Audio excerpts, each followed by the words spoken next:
যে রাজ্যে আমরা বাস করছি, যে দেশে আমরা বাস করছি, আমি আপনি আমরা সবাই দেখছি কি অবস্থার মধ্যে আমাদের রাজ্য চলছে, আমাদের দেশ চলছে। রাজনীতির নামে আমরা কি দেখছি আমাদের চারদিকে। পরিতোষ বলার সময় বলছিল, ইব্রাহিম বলার সময় বলছিল, মমতা বন্দ্যোপাধ্যায় আজ পর্যন্ত বিজেপি যে কাজ ভারতে কোথাও করতে পারেনি সেই কাজ মমতা ব্যানার্জি করে দেখিয়ে দিলেন। সরকারের টাকায় মন্দির তৈরি এই পূর্ব মেদিনীপুর জেলায়, এইখানে নন্দীগ্রামে নয়াচরে আমরা চেয়েছিলাম শিল্প স্থাপন হোক। হিন্দু, মুসলমান, শিখ, খ্রিস্টান সব ঘরের ছেলেমেয়েরা যেত, কাজ করতো, মাইনে পেত, বাড়ি ফিরত, পাড়াগুলো সন্ধ্যাবেলা গমগম করতো, পুরো এলাকার চেহারা পাল্টে যেত। এই পূর্ব মেদিনীপুরকে আমরা দিয়েছিলাম হলদিয়া পেট্রোকেমিক্যালস, এই পূর্ব মেদিনীপুরকে আমরা দিয়েছিলাম একটার পর একটা কল কারখানা, ছোট ভারী শিল্প, মাঝারি শিল্প, একটার পর একটা কল কারখানা দিয়েছিলাম। মমতা বন্দ্যোপাধ্যায় কল কারখানা বন্ধ করে দিয়ে এই জেলাকে একটা মন্দির দিলেন। উত্তর বাংলায় গিয়ে বলেছেন ওখানে নাকি আবার একটা মহাকালের মন্দির করবেন। কারখানা তৈরি করার জন্য জমি রেখেছিল বামফ্রন্ট সরকার, সেই জমিতে উনি মহাকালের মন্দির তৈরি করবেন। রাজারহাটে আমাদের সরকারের ঠিক করে যাওয়া জমি, ওখানে হাসপাতাল গড়ে তোলার জন্য, কারখানা গড়ে তোলার জন্য, হাসপাতাল না গড়ে, কারখানা না গড়ে ওই জমিতে উনি নাকি একটা দুর্গা মন্দির তৈরি করবেন। একদিকে এই রাজনীতি, তো অপরদিকে ওনার দলেরই আরেক বিধায়ক এখন দল থেকে বেরিয়ে গিয়ে বলছেন কি করবেন তিনি নাকি বেলডাঙ্গাতে একখানা, মুর্শিদাবাদে একটা বাবরি মসজিদ তৈরি করবেন। এদিকে মমতা বন্দ্যোপাধ্যায় জগন্নাথ মন্দির বানাবেন, তো ওদিকে হুমায়ুন কবির বাবরি মসজিদ বানাবেন। আর ঘরে ঘরে বেকার ছেলেমেয়েরা কি দেখছে, মমতা ব্যানার্জি তাদের জন্য জগন্নাথের মন্দির বানাবে, হুমায়ুন কবির তাদের জন্য বাবরি মসজিদ বানাবে, আর আমাদের ঘরে ঘরে বেকার ভাই বোনেরা কি করবে, হাতে বাটি নিয়ে ওই মন্দির মসজিদে সিঁড়িতে বসে ভিক্ষা করবে। তারা জীবনে চাকরি বাকরির মুখ দেখবে না, কলকারখানার মুখ দেখবে না। এই হবে আমাদের রাজ্যের ছেলে মেয়েদের ভবিষ্যৎ। আমরা এই রাজনীতিকে পাল্টাতে চাই। আমরা নতুন করে ভাত কাপড়ের লড়াই মানুষকে সংঘবদ্ধ করতে চাই। এখন যখন আমাদের এখানে সভা শুরু হচ্ছে, সেই সময় আমাদের দেশের প্রধানমন্ত্রী নরেন্দ্র মোদী সিঙ্গুরে এসছেন, ভাষণ দিচ্ছেন ওখানে। এই সিঙ্গুরে কথা ছিল, আমাদের সরকার ঠিক করেছিল এই সিঙ্গুরে একটা ভারী শিল্প হবে। খালি সিঙ্গুর বলে নয়, সিঙ্গুরকে কেন্দ্র করে হুগলি, হাওড়া, পূর্ব মেদিনীপুর থেকে শুরু করে গোটা বাংলার চেহারা পাল্টে যেত একটা কারখানাকে কেন্দ্র করে। আজকে 15 বছর 16 বছর পরে সেদিন যখন মমতা বন্দ্যোপাধ্যায় সিঙ্গুরে কারখানা আটকাতে গেছিলেন, তখন আমরা দেখেছিলাম ওই রামধনু জোট, উনি মঞ্চে বসে থাকতেন, তো ওনার একদিকে কংগ্রেসের নেতা, আর একদিকে বিজেপির নেতা রাজনাথ সিং, মাথার পেছনে নকশাল 5টা নেতা, সবাই মিলে পশ্চিমবাংলাকে শ্মশান বানিয়েছিল। কত জ্ঞান শুনেছিলাম, কত লেকচার শুনেছিলাম তখন।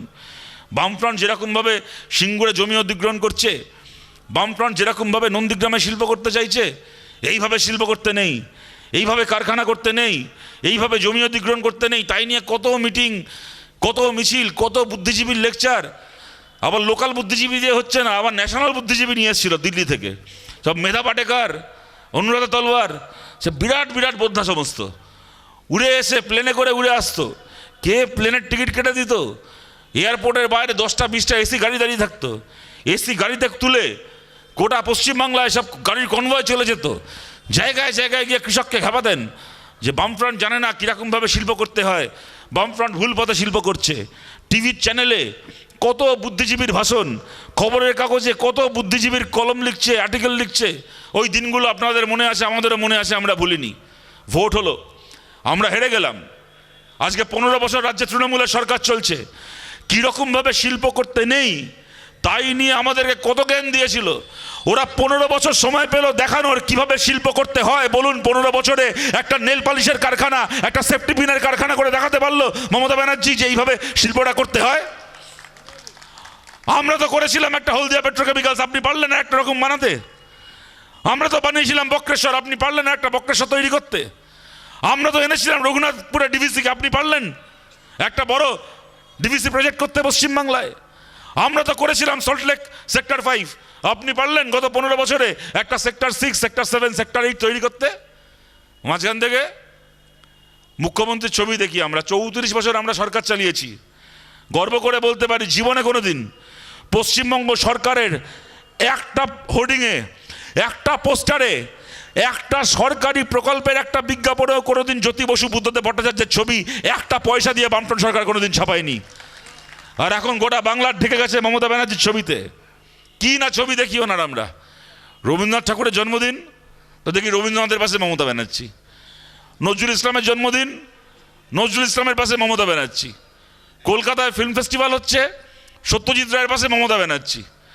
এমনকি দেখি ডেঙ্গু ম্যালেরিয়া বাড়লে পুরসভা থেকে পঞ্চায়েত থেকে হোর্ডিং করে, সে হোর্ডিংয়ে দেখি মশা উঠছে, মশার পাশে মমতা ব্যানার্জি কোথায় নেই, কিন্তু হাতে একটা কাঁচি নিয়ে ফিতে কেটে বাংলা একটা নতুন কারখানা উদ্বোধন করছেন মমতা ব্যানার্জি।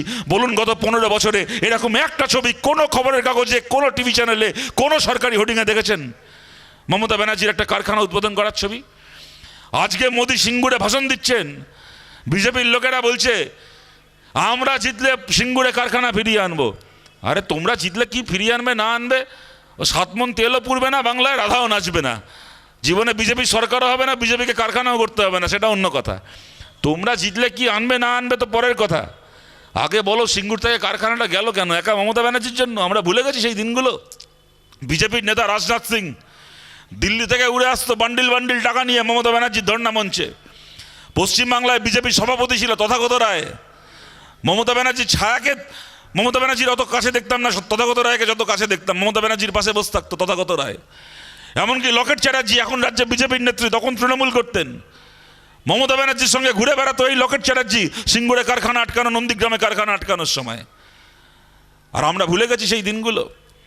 যে কারখানার এখানে হওয়ার কথা ছিল, বুদ্ধদেব ভট্টাচার্য দেশের বড় বড় রাজ্যের সঙ্গে লড়াই করে মহারাষ্ট্র, গুজরাটের মতো বড় বড়, তামিলনাড়ুর মতো বড় বড় রাজ্যের সঙ্গে প্রতিযোগিতা করে একটার পর একটা বৈঠক করে নানা রকমভাবে রাজি করিয়ে যে শিল্পকে পশ্চিমবাংলা আনতে চেয়েছিল, গুজরাটের ব্যবসাদাররা, গুজরাটের বড় বড় শিল্পগোষ্ঠী, মোদি তখন গুজরাটের মুখ্যমন্ত্রী, এই মোদি তখন ঘুরপথে, এই মোদি মমতা ব্যানার্জির এই অনশনের নাটককে আর এই আন্দোলনের নাটকবাজিকে স্পন্সর করার জন্য এই গুজরাটের মুখ্যমন্ত্রী নরেন্দ্র মোদী বান্ডিল বান্ডিল টাকা পাঠাতো সেই সময় সিঙ্গুরে, নন্দীগ্রামে, জঙ্গলমহলে বান্ডিল বান্ডিল টাকা, গুজরাটি ব্যবসাদারদের টাকা। আর ওই টাকা খাইয়ে খবরের কাগজ কিনে, ওই টাকা খাইয়ে টিভি চ্যানেল কিনে, ওই টাকা খাইয়ে একটার পর একটা বুদ্ধিজীবীকে ভাড়া করে পুষে পশ্চিমবাংলা থেকে যে কারখানাকে, সিঙ্গুর থেকে যে কারখানাকে তাড়ানো হয়েছিল, সেই কারখানা চলে গেছিল মোদির রাজ্য গুজরাটে, সানন্দে। মোদি সেই সময় পেছন থেকে টাকা খাইয়ে, পেছন থেকে ফাইন্যান্স করে, স্পন্সর করে সিঙ্গুর থেকে কারখানাকে নিয়ে গেছিল নিজের রাজ্যে উন্নয়ন করবে বলে। আর সেই মোদি এখন প্রধানমন্ত্রী হয়ে ফিরে এসে বলছে ওরা নাকি সিঙ্গুরে কারখানা তৈরি করবে। প্রধানমন্ত্রীকে জিজ্ঞেস করছি, আপনি সভা করতে এসছেন এখানে, আপনি দেশের প্রধানমন্ত্রী, আপনারা দলের নেতা, সভা করতে আসবেন, নিজের দলকে ভালো বলবেন, লোকের ভোট চাইবেন, এর মধ্যে কোনো অন্যায় নেই, কিন্তু আপনি খালি বিরোধীদেরকে ভোট, গালাগাল দিয়ে ভোট চাইবেন। আরে গালাগাল তো দেবো আজকে আমরা বিরোধী, আমাদের কোনো ক্ষমতা নেই, সরকারের সমালোচনা করে ভোটটা চাইবো আমরা। আপনি দেশের প্রধানমন্ত্রী, বাংলা আপনার এতগুলো এমএলএ, কদিন আগে অবধি 19 জন এমপি ছিল, 18 জন এমপি ছিল, আজকে 12 জন এমপি। বাংলা থেকে আপনার কেন্দ্রীয় মন্ত্রী আছে, কি দিলেন আপনি বাংলাকে? প্রধানমন্ত্রী হয়ে গত 11 বছরে কি দিয়েছেন বাংলাকে? মোদির ক্ষমতা থাকলে মোদি এখানে দাঁড়িয়ে অন্যকে গালাগাল দেবে, আমাদের গালাগাল দেবে, তৃণমূলকে গালাগাল দেবে, কংগ্রেসকে, রাহুল গান্ধীকে গালাগাল দেবে, সব বুঝলাম, কিন্তু ক্ষমতা থাকলে আমাদেরকে 1 ঘন্টা গালাগাল দিয়ে 5 মিনিট বলুক এই পশ্চিমবাংলাকে গত 11 বছরে একটা কেন্দ্রের সরকারের ভারী শিল্প দিয়েছে, একটা নতুন ড্যাম দিয়েছে পশ্চিমবাংলার এতগুলো নদীতে, একটা নতুন ড্যাম। আজকে হলদিয়া বন্দরের কি অবস্থা? এই পশ্চিমবাংলাকে গত 11 বছরে একটা নতুন, আপনি কেন্দ্রের ভারী শিল্প ছেড়ে দিন, একটা কেন্দ্রীয় বিশ্ববিদ্যালয়, একটা কেন্দ্রীয় স্কুল, একটা মডেল স্কুল, একটা কোনো কেন্দ্রের সরকারের টাকায় নতুন একটা হাইওয়ে, জাতীয় সড়ক, যে জাতীয় সড়কগুলো ছিল সেগুলোতে এখানে মেরামতি করেছে, ওখানে রিপেয়ারিং করেছে, এখানে রং করেছে, সেটা অন্য কথা। নতুন একটা পশ্চিমবাংলায় নতুন একটা জাতীয় সড়ক কেউ বলতে পারবে গত 11 বছরে দিয়েছে? কি দিল বাংলাকে গত 11 বছরে? এদের এতগুলো এমএলএ রয়েছে। শুভেন্দু অধিকারী রাজ্যের বিরোধী দলনেতা, এই জেলা থেকে জিতে গেছে, একসময় তৃণমূল করত, আজকে বিজেপির নেতা হয়েছে।